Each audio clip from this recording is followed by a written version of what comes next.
গ্রামের নাম পালতোলা। চারপাশে সবুজ ধানের ক্ষেত, নারকেল গাছের সারি আর দূরে কুয়াশায় ঢাকা হাওরের জল। এই গ্রামের মাঝামাঝি একটা মাটির ঘরে বাস করে কৃষক রমেশ। বয়স 50 ছুঁই ছুঁই, তবু শরীরটা এখনও লোহা। হাঁটুতে যন্ত্রণা হলেও সূর্য ওঠার আগেই সে মাঠে চলে যায়। রমেশের বাবাও কৃষক ছিলেন, তার দাদাও। মাটি যেন তাদের রক্তে মিশে আছে। কিন্তু সময় বদলেছে। আজকাল কৃষক কাজে লাভ নেই বলেই সবাই শহরে পাড়ি দেয়। রমেশের একমাত্র ছেলে তপু শহরের কলেজে পড়ে। সে বলে, বাবা, এই জীবন আর ভালো লাগে না, আমি অফিস করব। তাই পরে চেয়ার টেবিলের সামনে বসে। রমেশ শুধু মুচকি হেসে বলে, দেখিস, যেদিন মাটির গন্ধ মিস করবি বুঝবি আসল সুখ কোথায়। এবছর আষাঢ় মাসেও বৃষ্টি পড়েনি, মাঠ ফেটে চৌচির, ধানের চারা শুকিয়ে মরতে বসেছে। রমেশ চোখে জল নিয়ে আকাশের দিকে চায়। বউ মালতী কপালে হাত দিয়ে বসে, এই বছর যদি ফসল না হয় ধার দেনা কেমন করে শোধ করবে রমেশ? রমেশ বলে, ঈশ্বরের উপর ভরসা রাখো, বৃষ্টি হবেই। তবে ঈশ্বর যেন সাড়া দেয় না। গায়ে ফাটল ধরা মাটির মতোই রমেশের মনও শুকিয়ে যায়। দিনের পর দিন সে হাঁটে ক্ষেত জুড়ে, এক ফোঁটা বৃষ্টির আশায়। এক রাতে ঘরের ছাদে টপ টপ শব্দ হয়। রমেশ দৌড়ে বেরিয়ে পড়ে। মালতী চিৎকার দেয়, বৃষ্টি! সেই রাতে গ্রামের সবাই নেচে ওঠে। ছোট বড় সবাই মাঠে কাদা মাটিতে গড়াগড়ি খায়। রমেশের চোখে আনন্দের জল। কিন্তু এরপরেই শুরু হয় প্রকৃতির খেলা। একটানা 7 দিন ধরে বৃষ্টি। ফসল বাঁচানোর বদলে জলে তলিয়ে যায়। পাকা ধান ভেসে ভেসে যায় হাওরের দিকে। রমেশ পাগলের মতো দৌড়ে বেড়ায়। ছেলে মেয়েদের মতো চারা ধরে টেনে তোলে, কিন্তু কিছুই রক্ষা করতে পারে না। ঋণের কিস্তি বাকি, ব্যাংকের চিঠি আসতে শুরু করে। গ্রামে কিস্তি আদায়ের লোক আসে। একজন বলে, রমেশ মিয়া, সময় শেষ, টাকা দেন, না হয় জমি নিলাম হবে। রমেশ স্তব্ধ হয়ে যায়। মালতী চুপচাপ বসে থাকে, মাথার কাপড় টেনে, চোখে জল। সেই রাতে রমেশ ছাদে উঠে দাঁড়ায়, নিঃশব্দে আকাশ দেখে।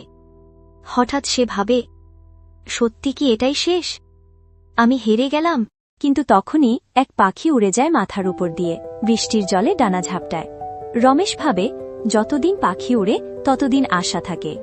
পরদিন সকালে রমেশ বাজারে যায়। শহরের কৃষি অফিসে গিয়ে কথা বলে।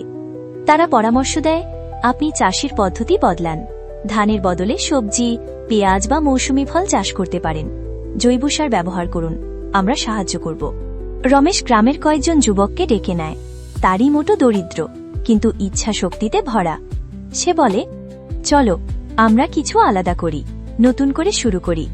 প্রথম কয়েকদিন গ্রামের বুড়োরা হাসে, রমেশ পাগল হয়ে গেছে, পেঁপে চাষ করবে। কিন্তু রমেশ ও তার দল দিন রাত খেটে যায়, জমিতে বাঁধ দেয়, সেচের ব্যবস্থা করে। রাস্তার পাশে ছোট্ট এক চাষি বাজার গড়ে তোলে। এক্ষণে সাইনবোর্ডে লেখা, পালতোলার কৃষক বাজার, সরাসরি মাঠ থেকে খাবার আপনার ঘরে। তপু এখনো শহরে, কিন্তু বাবার এই পরিবর্তনের কথা সে শুনেছে।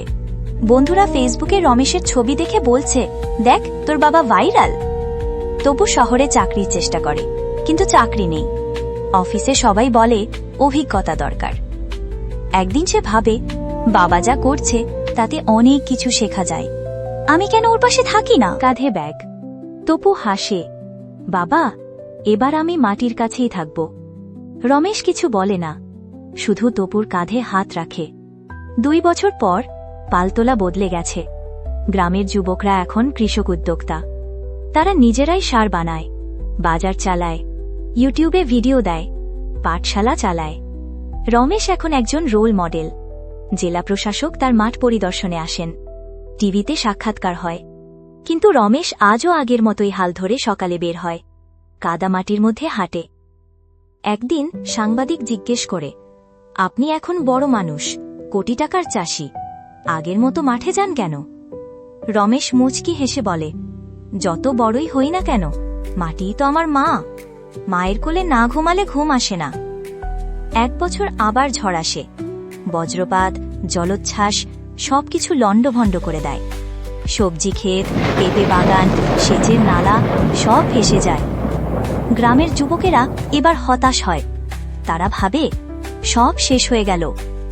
কিন্তু রমেশ দাঁড়িয়ে যায় গাছের তলায়। সে বলে, মাটি গেলে কিছু থাকতো না, কিন্তু মাটি আছে, তাই আমরা আছি।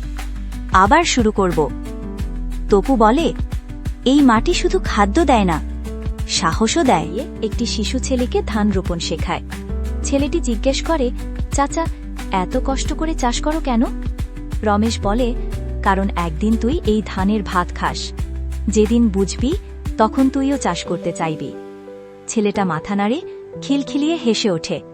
আর রমেশ, সে আবার কাদামাটিতে হাঁটে, নতুন দিনের আশায়, নতুন স্বপ্নের বীজ বুনে।